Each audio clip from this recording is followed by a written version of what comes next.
অনিরুদ্ধ, তোকে যতটা চিনি তুই আদ্যন্ত প্রেমিক মানুষ। প্রেম তোর কাছে আজকে এই বয়সে এসে কি? এই বয়সে এসে যেরকম ভাবে দেখি প্রেমকে, আমার মনে হয় যে প্রেমের যেই ইমোশন, সেটা আমার মনে হয় যে সবকিছুকে ছাপিয়ে যায়। তার কিন্তু খুব একটা রকম ফের হয় না, সেটা এক বজ্ঞা বিষয়। শুধু প্রেমের অনেক মাত্রা হয়, অনেক ডাইমেনশনাল। তো আমার কাছে এখন আমি একটুখানি স্পিরিচুয়াল লেভেলে পৌঁছে গেছি বলতে পারো। প্রেম আমার কাছে অনেকভাবেই আসে।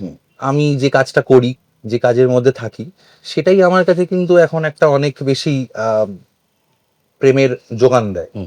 এবার রব আর অরুণিমা, এই যে দুটো চরিত্র, তার মধ্যে কোনটার মধ্যে তুই কতটা কতটা আছিস, এবং মানে কোন পার্টগুলো আছিস বলে মনে হয়?